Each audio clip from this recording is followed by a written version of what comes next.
ವಿದ್ಯಾರ್ಥಿಗಳು ತಮ್ಮ ಲಾಗಿನ್ನಲ್ಲಿ ಯಾವ ರೀತಿ ಮಾರ್ಕ್ಸನ್ನು ನೋಡೋದು ಮತ್ತು ಇದು ಅಟೆಂಡೆನ್ಸನ್ನು ನೋಡೋದು ಯಾವ ರೀತಿ ಅಂತಂದೇಳಿ ಈ ವಿಡಿಯೋದಲ್ಲಿ ತೋರಿಸ್ಕೊಡ್ತೀನಿ. ಇಲ್ಲಿ ಅಕಾಡೆಮಿಕ್ ಅಂತ ಇದೆ.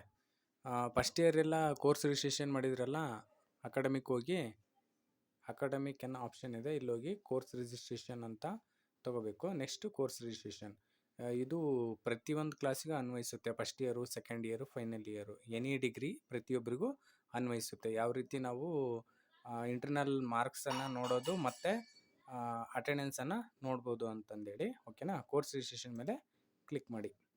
ಅದಾದಮೇಲೆ ಫಸ್ಟ್ ಸೆಮ್ ಇರೋರು ಫಸ್ಟ್ ಸೆಮ್ ಇಲ್ಲಿ ಇಂಟರ್ನಲ್ ಅಸೆಸ್ಮೆಂಟ್ ಅಂತ ಇದೆ, ಇಲ್ಲಿ ಕ್ಲಿಕ್ ಮಾಡಿದ್ರೆ ಇಂಟರ್ನಲ್ ನಿಮ್ಮದು ಮಾರ್ಕ್ಸ್ ಗೊತ್ತಾಗುತ್ತೆ.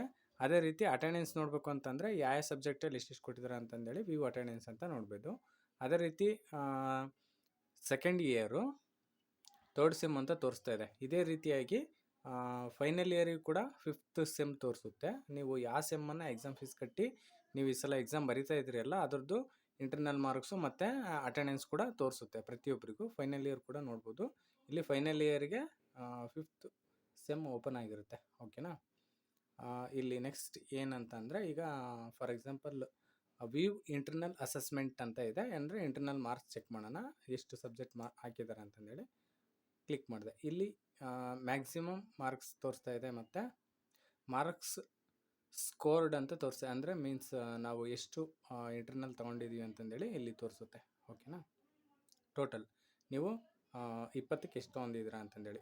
ಫೈನಲ್ ಇಯರ್ ಆದರೆ ಇಲ್ಲಿ 40 ಮಾರ್ಕ್ಸ್ ಇರುತ್ತೆ ಅವರಿಗೆ, NEP ಇರೋದ್ರಿಂದ. ಓಕೆನಾ.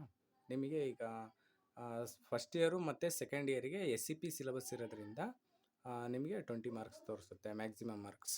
ಓಕೆನಾ. ಇಲ್ಲಿ ಒಂದೇ ಸಬ್ಜೆಕ್ಟ್ ಎಂಟ್ರಿ ಮಾಡಿರೋದ್ರಿಂದ ಒಂದೇ ತೋರಿಸ್ತಾ ಇದೆ. ಹೆಚ್ಚು ಯಾರು ಎಂಟ್ರಿ ಮಾಡ್ತಾ ಹೋಗ್ತಾರಲ್ಲ ಆ ಸಬ್ಜೆಕ್ಟು ಇಲ್ಲಿ ಡಿಸ್ಪ್ಲೇ ಆಗ್ತಾ ಹೋಗುತ್ತೆ ಪ್ರತಿಯೊಬ್ಬರದ್ದು. ಓಕೆ. ಅದೇ ರೀತಿ ಈಗ ಇಂಟರ್ನಲ್ ಮಾರ್ಕ್ಸ್ ಆಯಿತು. ನೆಕ್ಸ್ಟ್ ಯಾವ ರೀತಿ ಅಂತಂದರೆ, ಈಗ ಅಟೆಂಡೆನ್ಸನ್ನು ಕೂಡ ನೋಡ್ಬೋದು. ನೆಕ್ಸ್ಟು ಇಲ್ಲಿ ಬ್ಯಾಕ್ ಅಂತ ಕ್ಲಿಕ್ ಮಾಡಿ. ನೆಕ್ಸ್ಟ್ ಇಲ್ಲಿ ವ್ಯೂ ಅಟೆಂಡೆನ್ಸ್ ಅಂತ ಇದೆ, ವ್ಯೂ ಕೊಡಿ. ಓಕೆನಾ. ಇಲ್ಲಿ ಅಟೆಂಡೆನ್ಸ್ ಇದೆ, ಯಾವ್ಯಾವ ಸಬ್ಜೆಕ್ಟ್ ಅಂತ ಇಲ್ಲಿ ಸಬ್ಜೆಕ್ಟ್ ನೇಮ್ ಇದೆ, ಮತ್ತು ಇಲ್ಲಿ ಅಟೆಂಡೆನ್ಸ್ ಇದೆ, ಪರ್ಸೆಂಟೇಜ್ ಮೂಲಕನೂ ಇದೆ. 96, 81 ಈ ಥರ ಯಾವುದೋ ಒಂದು ಸ್ಟೂಡೆಂಟ್ಸಿಂದ ತೊಗೊಂಡಿದ್ದೀನಿ ನಾನು, ಒಬ್ಬರು ಸ್ಟೂಡೆಂಟ್ಸಿಂದು ನಿಮಗೆ ತೋರಿಸ್ಲಿಕ್ಕೋಸ್ಕರ. ಓಕೆನಾ. ಇಲ್ಲಿ 96 ಇದೆ, ಅಂದರೆ ಮಿನಿಮಮ್ ಎಷ್ಟಿರಬೇಕಪ್ಪ ಅಂತಂದರೆ ಇಲ್ಲಿದೆ ನೋಡಿ ಮೇಲ್ಗಡೆ, ಮಿನಿಮಮ್ ಅಟೆಂಡೆನ್ಸ್ ರಿಕ್ವೈರ್ಡ್ ಅಂತ ಇದೆ. 75% ಇರಲೇಬೇಕು.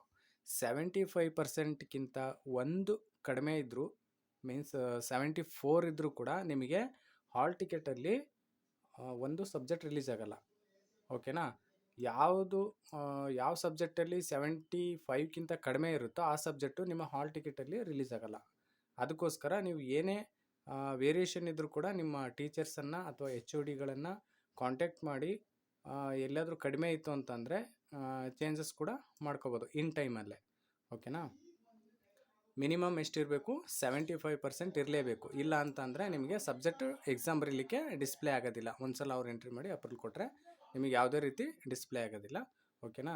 ಇದರಲ್ಲಿ ನೀವು ಅಟೆಂಡೆನ್ಸು ಮತ್ತು ಮಾರ್ಕ್ಸನ್ನು ಯಾವ ರೀತಿ ನೋಡಬೇಕು ಅನ್ನೋದನ್ನು ಈ ವಿಡಿಯೋದಲ್ಲಿ ತೋರಿಸ್ಕೊಟ್ಟಿದ್ದೀನಿ. ಎಲ್ಲರಿಗೂ ಧನ್ಯವಾದಗಳು.